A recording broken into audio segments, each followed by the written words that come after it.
Nouveau journal de 13h sur Tru TV. Bonjour à toutes et à tous et merci de nous rejoindre.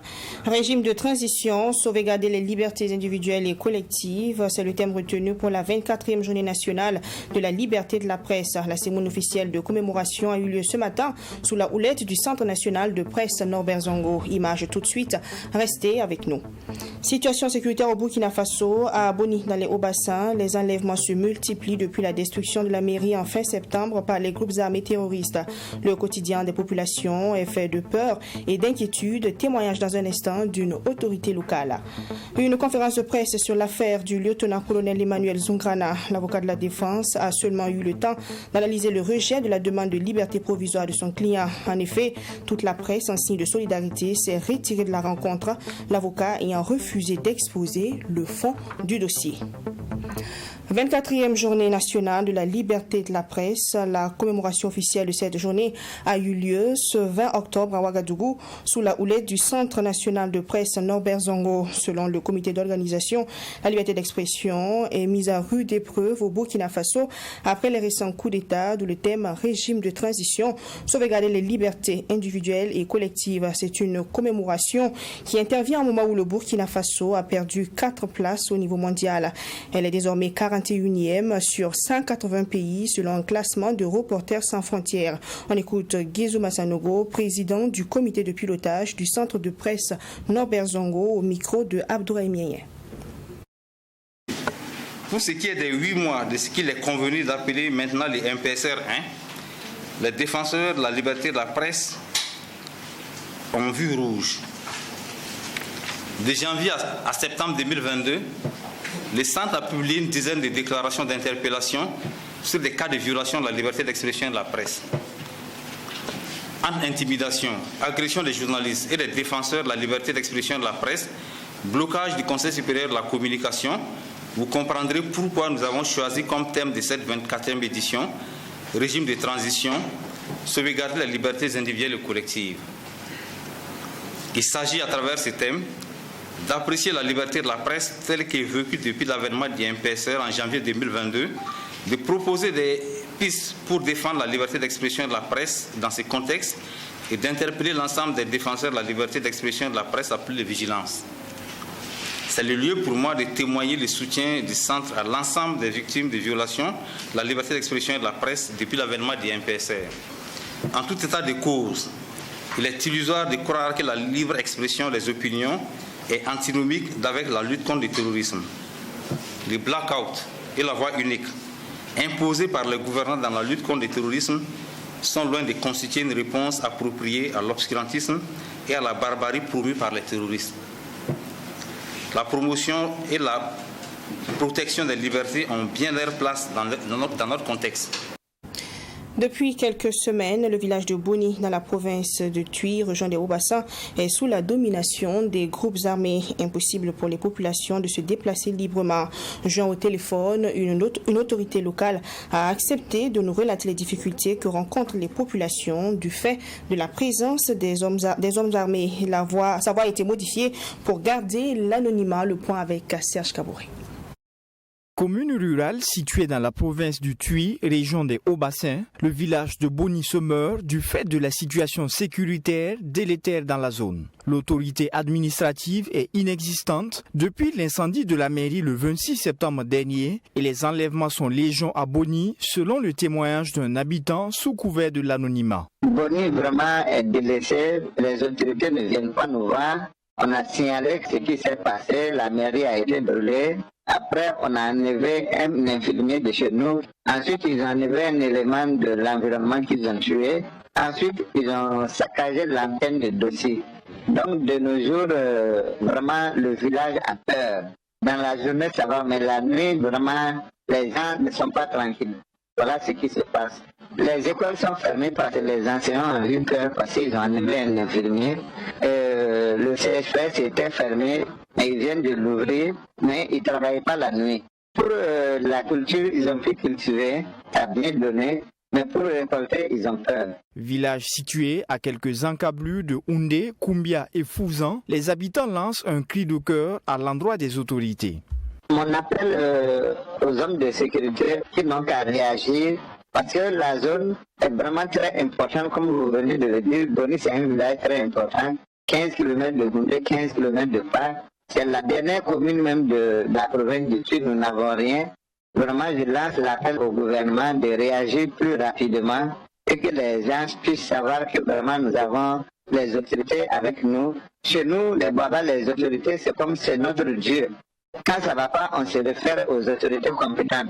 Mais si dans des cas comme ça, les autorités nous laissent et ne réagissent pas, donc nous allons rendre compte à qui.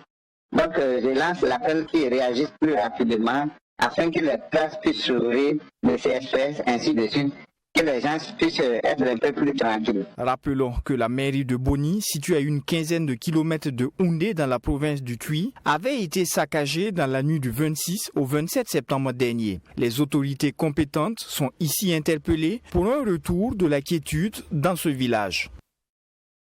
Une Burkinabé lauréate d'un prix de journalisme de guerre, Mariam Ouedraogo, des éditions Sidoya, a remporté le prix en presse écrite avec son reportage intitulé Axe Dablo Kaya, la route de l'enfer des femmes déplacées internes. C'est le 8 octobre dernier que le jury international du 29e prix Bayeux des correspondants de guerre a rendu son verdict. Rencontre avec la lauréate burkinabé, très familière des récompenses journalistiques. C'est avec Linda Sarakabouré. Axe Dablo Kaya, la route de l'enfer des femmes déplacées internes. C'est cet article qui a valu à Mariam Ouedraogo le premier prix de la 29e édition Bayeux des correspondants de guerre. Si depuis 2016, le Burkina Faso est en proie aux attaques terroristes avec son corollaire de déplacés internes et de décès, la consoeur Mariam Ouedraogo est partie du constat selon lequel les femmes n'étaient pas automatiquement visées dans les tueries. Elle a donc décidé d'aller à la rencontre de ces femmes qui ont tout de même tout perdu et qui ont été contraintes à quitter leur terroir pour trouver refuge ailleurs, notamment celle de Dablo qui tente de rejoindre Kaya. Tout un calvaire pour ces femmes qui empruntent plutôt la route de l'enfer. Enlèvement, viol et d'autres formes d'humiliation. Les témoignages recueillis par Mariam Ouedraogo sont glaçants. C'est vrai, on ne les tue pas automatiquement, mais bon, on les viole, on les frappe, on les séquestre. Il y a des localités même où les gens même n'organisent plus de mariage parce qu'ils laissent, quand vous organisez, au moment d'amener la femme chez son époux, et ils viennent tirer et puis ils partent avec la nouvelle mariée pour en faire une femme ou après l'avoir violée ou séquestrée, on la jette à quelque part. Pour recueillir ces témoignages, Mariam Ouedraogo prenait tous les risques en se rendant sur les lieux à bord des moyens de locomotion utilisés dans la localité. Elle dit avoir passé des mois avec les victimes dans des conditions assez difficiles dans les zones de Kaya et d'Ablo afin de partager leur quotidien. Le plus dur, c'était ce 25 décembre. J'aurais voulu ne pas avoir eu affaire à ces femmes-là. J'aurais voulu ne pas entendre ces douloureux témoignages. Ce prix composé d'un trophée de 7 000 €, soit plus de 4 millions de francs CFA, Mariam Ouedraogo dit le dédier à son pays, le Burkina Faso, mais au-delà, à tous les journalistes des pays en conflit qui ont perdu la vie. La lauréate avoue également que c'est grâce au chef de desk économie et finances qu'elle a pu postuler à cette 29e édition Bayeux des correspondants de guerre. Tout compte fait, ses collaborateurs directs étaient confiants. Elle a postulé avec une série de 4 articles, je pense. Et voilà. Pour nous, c'est pas une surprise. Ça fait peur quand ton collègue est sur le terrain, décide d'aller sur une zone comme ça. Mais comme on le dit, elle a ce courage-là, elle n'a pas peur. Et comme elle aime ce qu'elle fait, elle a la passion de ce qu'elle fait. Donc, elle a cette capacité très facile d'écrire. Je crois que ce n'est pas très donné, mais pour elle, je le dis, c'est à la limite même un don, si je peux le dire ainsi. Donc je ne suis pas surpris de son prix. On vous lisez l'article qui lui a valu cette reconnaissance internationale. Je pense quand même qu'il y a cette abnégation. Moi, je l'appelais Maman Action Sociale, parce que quand nous sortons sur le terrain, Et quand elle voit une action vraiment qui tend vers c'est pas la mendicité ou le besoin, le souci de l'aide, elle s'exprime en parole qu'en acte. Donc je pense que c'est ça qui l'a motivée sur le terrain. Ce premier prix de la 29e édition Bayeux des correspondants de guerre est la 13e distinction de Mariam Ouedraogo, qui a été plusieurs fois lauréate au Galien et bien d'autres concours de journalisme. Avant de prendre congé d'elle, la journaliste nous a confié qu'elle avait une santé fragile due sûrement aux difficultés de réalisation de son reportage et qu'elle était suivie par un spécialiste de la santé mentale. Dans le cadre de la 24e journée nationale de la liberté de la presse, la rédaction de votre télévision a rencontré des femmes journalistes, question de faire ressortir leurs conditions de vie et de travail. Il faut noter qu'elles sont de plus en plus nombreuses dans ce métier depuis quelques années. C'est un reportage donc de Fatima Tanikema. Bénédicte Sawadougou est journaliste à la radio du Burkina. Elle comptabilise aujourd'hui 23 ans de carrière, dont 18 ans passés à la RTV Radio. Mariam Ouedraogo, elle, est journaliste à Savane Media, avec à son compteur 4 ans de service. Des difficultés, elles en rencontrent de diverses ordres dans l'exercice de leurs fonctions. Et les anecdotes ne manquent pas. Récemment, j'étais avec Fatih Sankara, les événements récents là. Moi, je faisais les plans de cours. Fatih Sankara, elle faisait les interviews.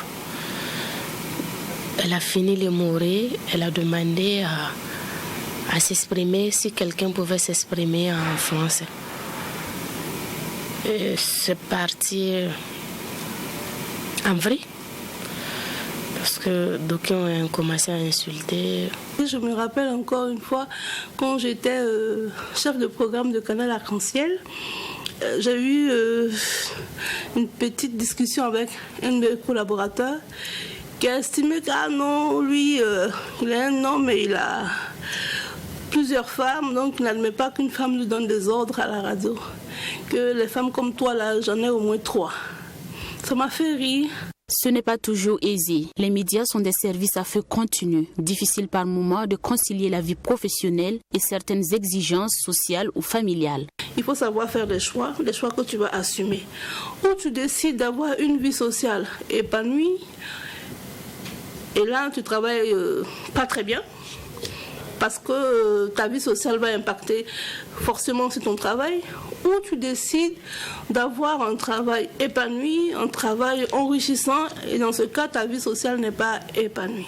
Selon Mariam Ouedraogo, il est difficile quand on est journaliste d'établir un programme immuable. Même s'ils comprennent ça, on accepte, on comprend aussi que c'est frustrant qu'à chaque fois c'est toi la dame qui dit j'ai ci, j'ai ça. Et souvent il arrive aussi qu'on descend à des heures tardives. Mais il y a des femmes qui ont le soutien de leur vie familiale.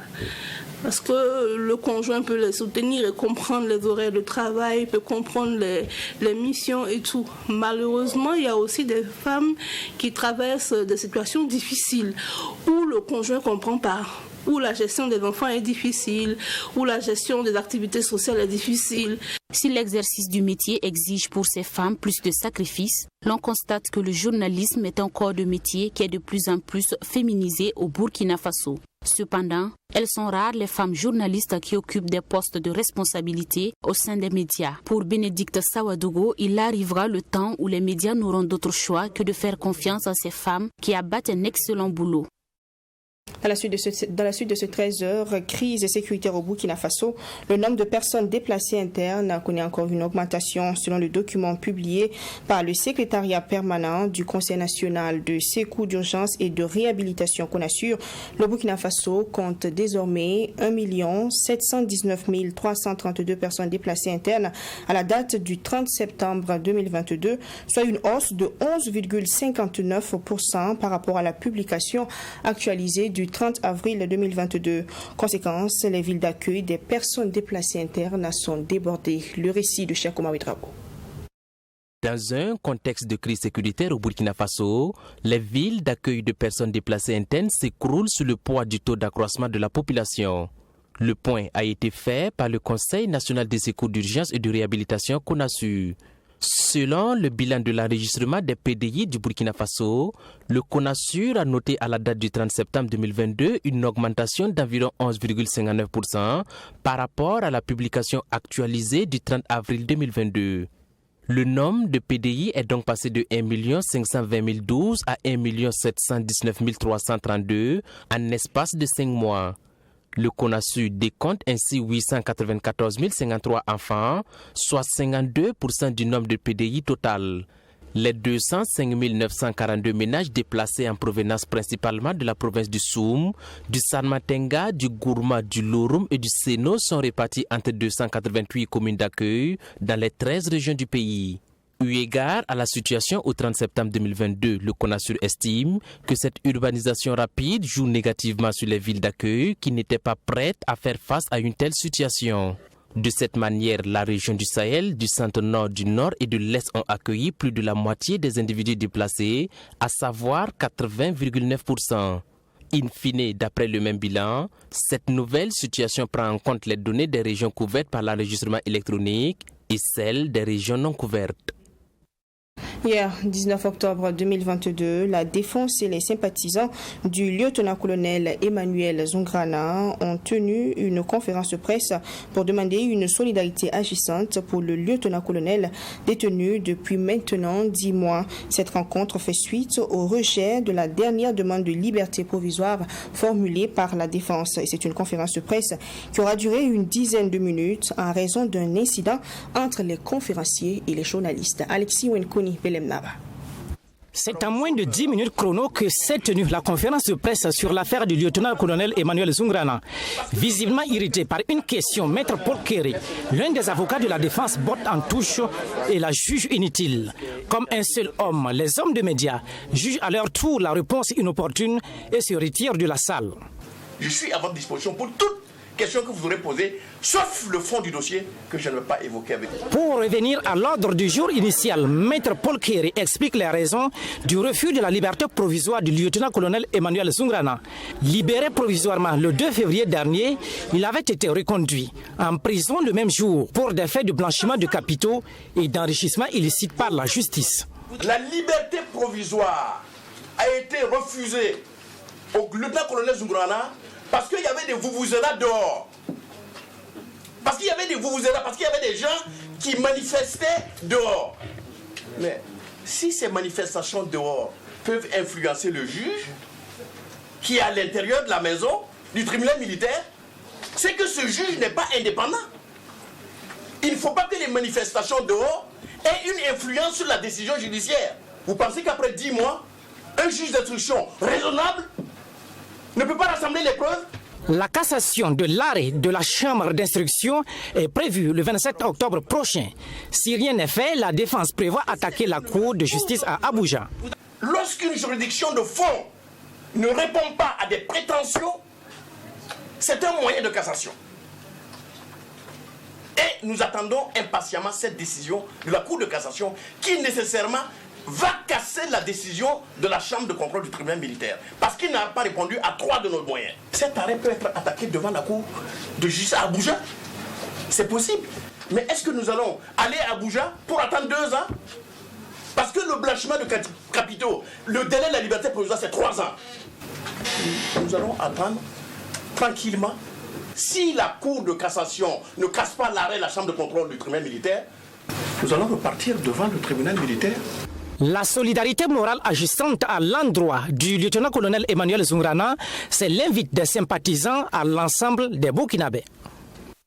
En raison du contexte national, un nouveau report d'événements à une date ultérieure. Sur le plan politique, l'Union pour la Renaissance, mouvement patriotique sankariste UNIR MPS, ne tiendra pas son congrès qui débutait initialement le 4 novembre prochain. Le président du parti que nous avons rencontré explique que ce report est une opportunité pour une meilleure organisation en fonction de la situation nationale. Abdourahim. Selon le dernier rapport du recensement général de la population, les jeunes de moins de 15 ans représentent 45% de la population burkinabé. Malheureusement, plus de la moitié de ces enfants ne sont pas scolarisés. C'est donc pour pallier ce fléau que le consortium Fondation Caranta, FAO et Rocard ont mis en place cette alternative dénommée un nouveau modèle de classe passerelle. Un nouveau modèle avec pour objectif d'améliorer l'apprentissage des enfants et des jeunes non scolarisés. À l'étape de cette phase d'essai, c'est le centre d'éducation non formelle de Samba dans le cas d'Yogo et celui de Pissi qui ont été choisis pour l'expérimentation. Ces acteurs s'activent donc au dernier détail. Comme le nom l'indique, c'est un modèle de classe passerelle qui permet de récupérer des adolescents de 8 à 12 ans et de leur donner une formation en 9 mois pour leur permettre de retrouver donc le cycle formel. Alors, à l'issue donc de la formation, en principe, les apprenants pourront être transférés en 3e année ou en 4e année de l'école formelle. Selon le directeur général de l'éducation non formelle, la phase d'essai du modèle devrait commencer depuis début octobre, mais compte tenu de ce retard, la date de fin de l'expérimentation sera repoussée en juin 2023.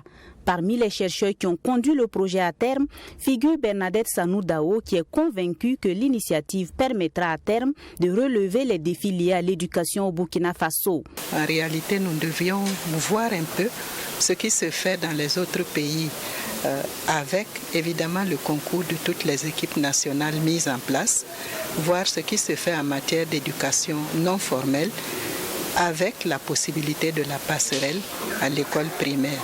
Donc chaque pays, les 6 pays membres de la Fondation Strom, de la Fondation Caranta, ont fait ce travail, ont dégagé des orientations, ont dégagé des possibilités de formulation d'un projet sur lesquels nous nous sommes appuyés en tant que chercheurs. La formation qui réunit les acteurs du FAO, du ROCA et les cadres des services techniques centraux et déconcentrés des zones d'expérimentation a été présidée par le secrétaire général du ministère en charge de l'Éducation nationale, chargé de l'expédition des affaires courantes. Elle est prévue prendre fin le 21 octobre prochain. Voilà, vous l'aurez compris, vous venez plutôt de suivre un reportage sur le nouveau modèle de la classe passerelle.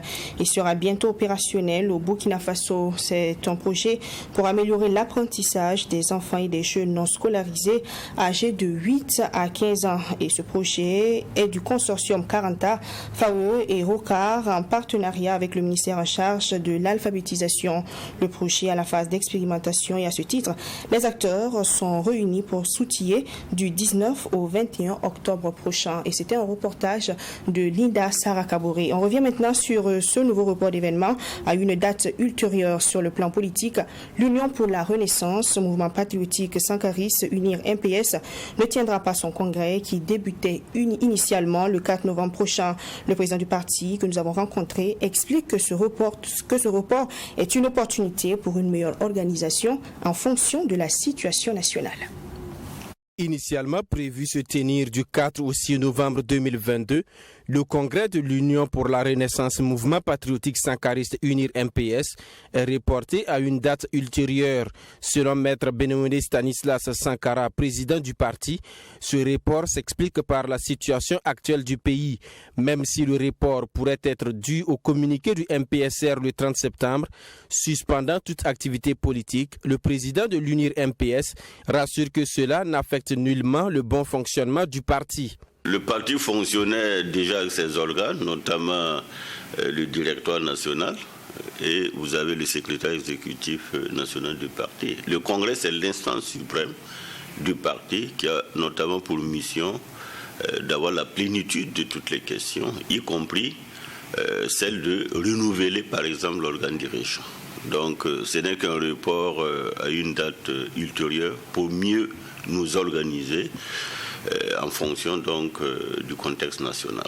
Pour Maître Sankara, la remise du flambeau de la Révolution le 15 octobre dernier est très symbolique. C'est une invite au capitaine Ibrahim Traoré et à la jeune génération à s'inspirer des valeurs prônées par Thomas Sankara pour sauver le Burkina Faso. Moi, quand je remettais le flambeau, j'ai dit aux jeunes à qui j'ai remis le flambeau que je ne lui remets pas un trophée. Je lui ai en même temps remis l'engagement que nous avons pris le 15 octobre 2000. il y a de cela 22 ans, sur la tombe du président Thomas Sankara, de faire en sorte que le sankarisme soit vivifiant. Je pense que 35 ans après la mort du président Thomas Sankara, aujourd'hui vous avez une jeunesse aguerrie. Je ne dis pas tous les jeunes, je parle de cette jeunesse aguerrie qui se bat pour ce pays-là, et qui est sûr et sang pour ce pays-là. Maître Benewende Stanislas Sankara invite la jeunesse à fédérer ses efforts pour faire face aux défis du moment, les défis de la reconquête de l'intégrité du territoire et de la construction d'une paix durable. C'est la fin de ce 13h. Merci de l'avoir suivi. Je vous retrouve demain 7h30 et 13h pour de nouvelles éditions. D'ici là, portez-vous bien et restez avec nous sur Twi TV.